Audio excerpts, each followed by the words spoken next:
17th. Mr. Quack is found at last. Sammy Jay's eyes sparkled as he watched that spot of green under the pile of brush in the swamp, through which the Laughing Brook finds its way to join the big river. All around was water, for you know it was spring. And the melting snows on the hills, way up where the big river has its beginning, were pouring more water into the big river than its banks would hold as it hurried down to the great ocean. It just couldn't hurry fast enough to take all that water down as fast as it ran into the big river, and so the water had crept over the banks in places. It had done this right here in the little swamp where Sammy was. Sammy sat perfectly still, for he learned long ago that only by keeping perfectly still may one see all that is to be seen. That green spot had moved. He was sure of that. And if it moved, it must be something alive. If it were alive, it must be somebody. And Sammy wanted to know who it was. Try as he would, he couldn't remember anyone who wore such glossy green as that.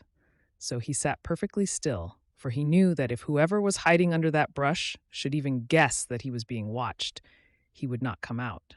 So his eyes sparkling with excitement, Sammy watched. He was impatiently patient.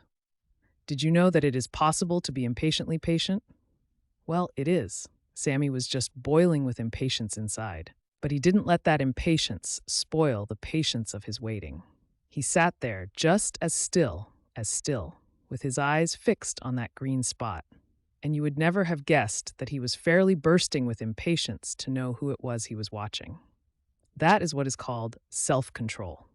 It means the power to make yourself do a certain thing, no matter how much you may want to do something else. It is a splendid thing to have, is self-control. After what seemed to Sammy a very long time, the green spot moved again. Little by little, something reached out from under the pile of brush.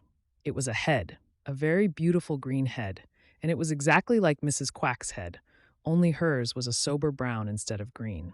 Sammy choked back a little gasp of surprise as a sudden thought popped into his head. Could this be the lost Mr. Quack? He had forgotten that probably Mr. Quack dressed differently from Mrs. Quack. And so, of course, he had been looking for someone all in brown. There was the bang of a gun somewhere over on the big river, and the green head was hastily withdrawn under the bush, but not before Sammy had seen a look of terrible fear in his eyes. I believe it is Mr. Quack, thought Sammy. If it is, I'll have the best news ever to tell Mrs. Quack. Just trust Sammy Jay to find anything he goes looking for. This was just plain boasting, and Sammy knew it. But Sammy always does have a good opinion of himself. It is one of his faults. He quite lost sight of the fact that it was entirely by accident that he had come over to this swamp. Now that he had guessed who this might be, he was less impatient. He waited as still as you please, and at last the green head was slowly stretched out again, and Sammy could see that the neck was green too, and that around the neck was a white collar. Sammy could keep still no longer. "Are you Mr. Quack?" he asked eagerly. The beautiful head disappeared like a flash. Sammy waited a minute or two before he repeated his question, adding, "You needn't be afraid. There isn't anybody here but me, and I'm your friend. I just want to know if you are Mr. Quack because I've been looking for you for Mrs. Quack. Are you?" Slowly, looking this way and that way, with fear and suspicion in his eyes, a handsome duck came out from under the pile of brush. "Yes," said he in a low voice. "I am Mr. Quack. Where is Mrs. Quack?" "Safe and sound over on the big river," replied Sammy joyfully. "Oh, I'm so glad I found you." The 18. Sammy Jay sends Mrs. Quack to the swamp. When Sammy Jay left Mr. Quack in the swamp over by the bank of the big river, he flew straight back to the Smiling Pool. At first he thought of flying out over the big river and screaming the news to Mrs. Quack, who, you know, was swimming about out there. But he knew that if he did, she would very likely fly right over where Mr. Quack was, and that wouldn't do at all. No, indeed, that wouldn't do at all. One of the hunters would be sure to see her. So Sammy wisely flew back to the Smiling Pool to wait until Mrs. Quack should come back there for the night. Of course, he told Peter Rabbit all about Mr. Quack, and Peter was so delighted at the thought that Mr. Quack was alive that he capered about in quite the craziest way. "Does Mrs. Quack know yet?" asked Peter. Sammy shook his head. "I'm going to tell her when she comes back here tonight," he explained. "I was afraid if I told her before then she would fly straight to him and perhaps get them both in trouble." Quite right, Sammy. Quite right, Peter exclaimed. I wouldn't have thought of that. My, won't she be happy when you do tell her? I wonder what she'll say and what she'll do. I'm going to stay right here so as to see her when she hears the good news. Here comes your cousin, Blacky the Crow. Does he know yet? No, replied Sammy, but I'm going to tell him as soon as he gets here. They watched Blacky draw nearer and nearer, and as soon as he was within hearing, Sammy shouted the news. Caw, caw, caw, replied Blacky, hurrying a little faster. As soon as he reached the big hickory tree, Sammy told the whole story over again, and Blacky was quite as glad as the others. While they waited for Mrs. Quack, he told how he had hunted and hunted along the farther bank of the big river, and how he had seen the hunters with their terrible guns hiding, and had warned Mrs. Quack just where each one was. Jolly, round, red. Mr. Sun was getting ready to go to bed behind the purple hills, and the black shadows were beginning to creep out over the green meadows before Mrs. Quack came. In fact, Sammy Jay and Blacky were getting very uneasy. It was almost bedtime for them, for neither of them dared stay out after dark. They had almost made up their minds to leave Peter to tell the news when they saw Mrs. Quack coming swiftly from the direction of the big river.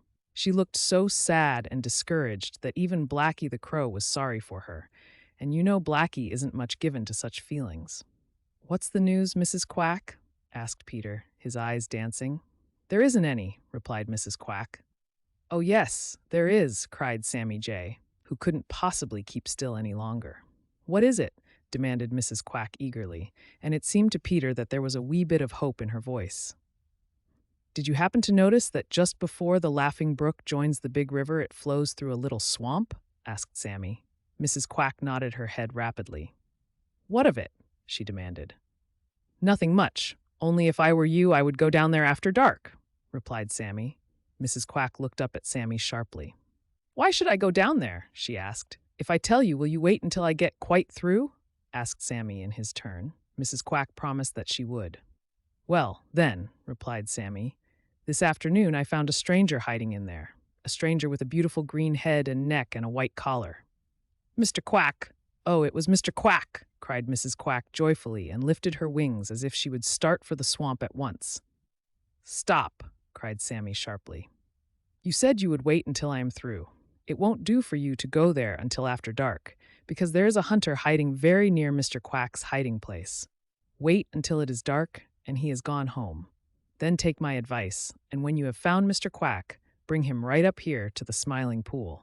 He can't fly, but he can swim up the Laughing Brook, and this is the safest place for both of you. Now good night and good luck. Jerry Muskrat's great idea.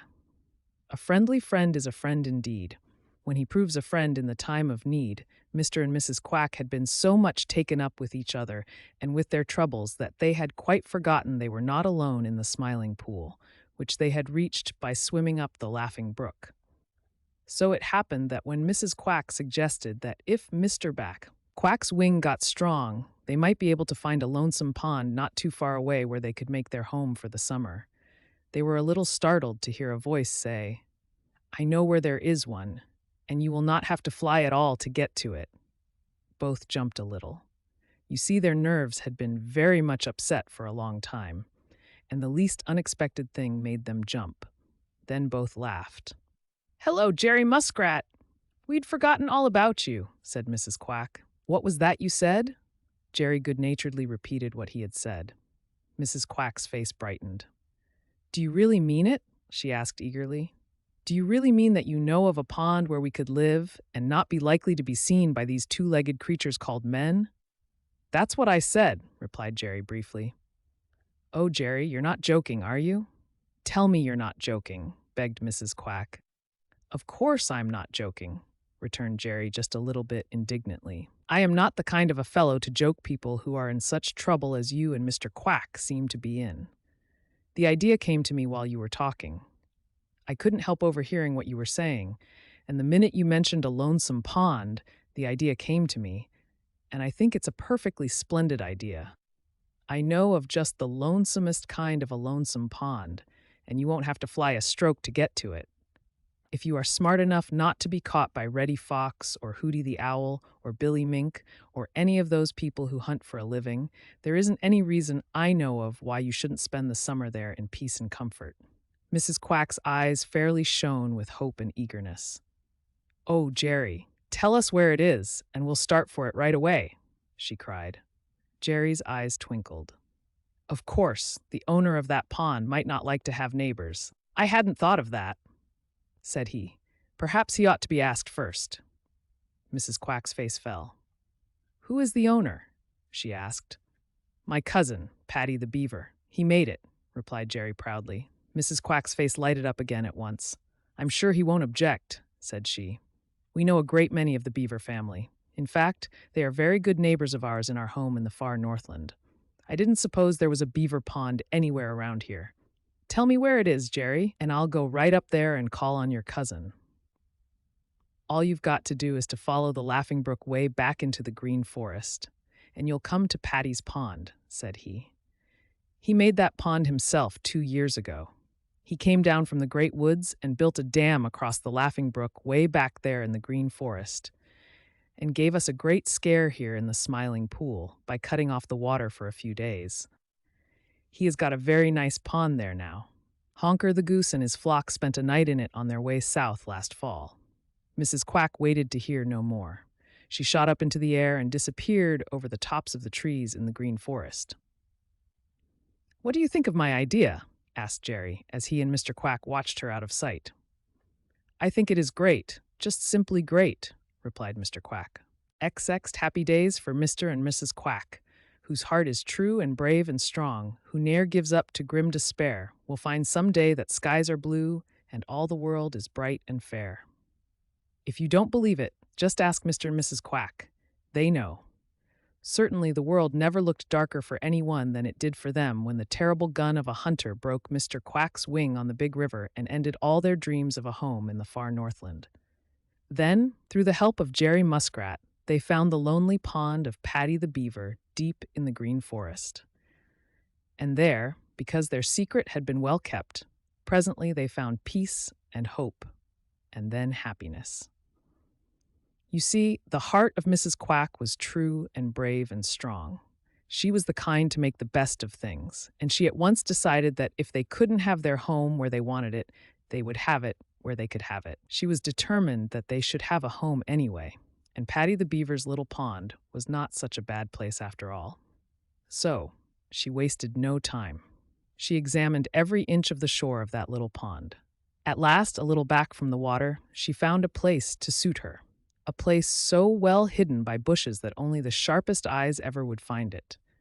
And a little later, it would be still harder to find, as she well knew, for all about clumps of tall ferns were springing up, and when they had fully unfolded, not even the keen eyes of Sammy Jay looking down from a nearby tree would be able to discover her secret.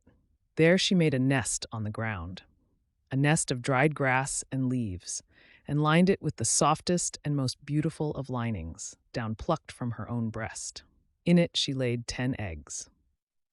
Then came long weeks of patient sitting on them, watching the wonder of growing things about her, the bursting into bloom of shy wood flowers, the unfolding of leaves on bush and tree, the springing up in a night of queer mushrooms, which people call toadstools, and all the time dreaming beautiful duck dreams of the babies which would one day hatch from those precious eggs. She never left them, save to get a little food and just enough exercise to keep her well and strong. And when she did leave them, she always carefully pulled soft down over them to keep them warm while she was away. Mr. Quack knew all about that nest, though he had taken no part in building it, and had no share in the care of those eggs.